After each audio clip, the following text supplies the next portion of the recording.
Go ahead and put our transition, render.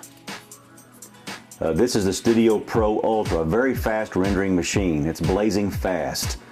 And here's a pre-4 should go next, I believe. It's the cuff link. He's trying to button his cuff links. And there's the close-up of it. Get the shot set. And that's good for that, about 4 seconds or so. There's 4 seconds, let's put that next. And between these two shots, I'm gonna leave a hard cut. So we'll just play it within the transition window to see how it will cut together. Here we go. Perfect. Does not need a dissolve or any form of transition there. So let's move forward. More pre-ceremony. We have some shots of the reception area, the decorations as they're being set up. Very pretty shot there. And let's grab a few seconds of that. Let's see here. Nice little zoom in. We'll get part of that right there and a defocus. Focus shift from close to far away. And we'll start with that. Let's make it about 7 seconds. Put that next. I will put a transition between the cuff link and this shot here. That will look very nice. Yes, okay. So as we transition into the reception area, some more pre-ceremony. And then let's go on down.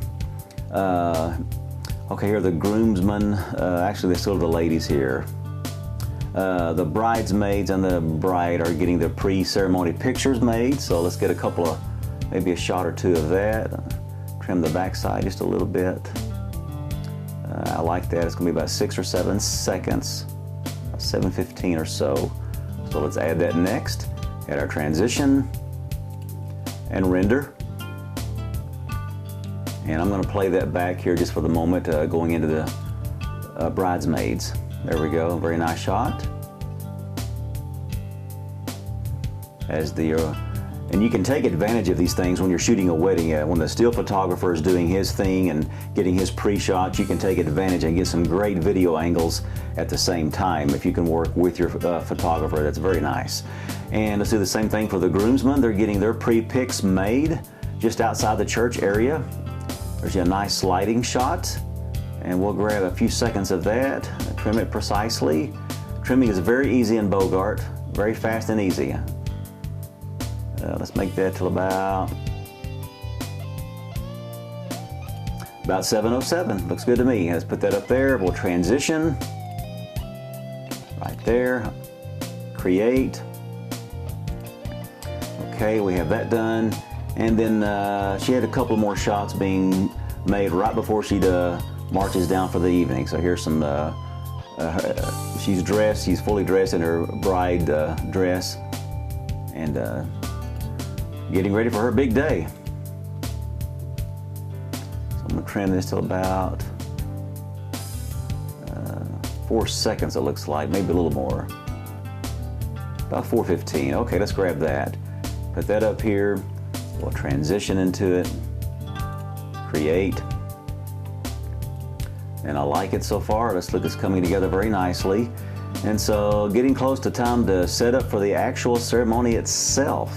So that's most of our pre-shots, it appears, that we should use right now for this demonstration. So let's put another section of a piece of black on there, 2 seconds of black at the end of this pre-ceremony. We'll fade to black temporarily, crossfade to black. And then we'll put our next pre-made graphic in line called the ceremony. It's the ceremony. We'll put this one next, right here. And then another black on the other side of it, right there. And we will transition both in and out of the graphic that was pre-made just prior to the wedding. That will save a lot of time in post from having to do so much typing in the creation of your graphics. And so there's our ceremony graphic there. And I'll play it just to show you what it looks like. Real nice, had some magical lights effect to it, a nice slow zoom to it. Looks really nice. Nice cursive font.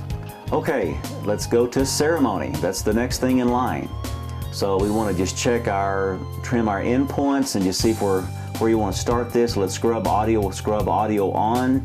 That way we can hear what's going on as we're setting in the in and out points of our shot. This was several minutes before the actual wedding started, so people are just meandering around and getting seated and so forth.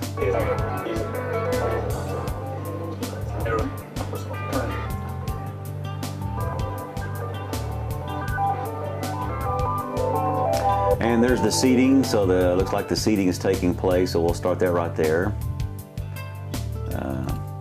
We'll grab that, move this bar out of the way. So there's the first seating of the parents, and then we'll scrub the out point of it there when that's the end of the wedding, so we're going to match it in now, backing it up to when they finish it up.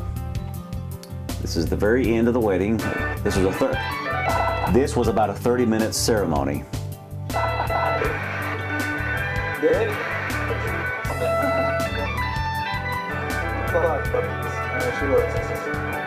I know what So we'll stop it right about there, and we'll just fade to black. That's 28 minutes, 25 seconds, and 15 frames long. And that's the actual ceremony. So let's put that in next in line. And again, we will dissolve into the ceremony, and we'll hit create very fast. And there it is. And then next we will go to the reception. So let's click on find our reception graphic. There it is right there. So we'll add that next. And then, of course, before we do that, we grab our black and we'll put it right here in between them. And then we'll put it preceding the graphic. And then we'll add our transition coming out of the ceremony into the reception and dissolve it right there. Again, that's 3 transitions. Let's render those real quick. That's great. So there we go, the reception. And let's look for the first clip for the reception area. Let's see here. Here's some general reception shots here. Let's see here.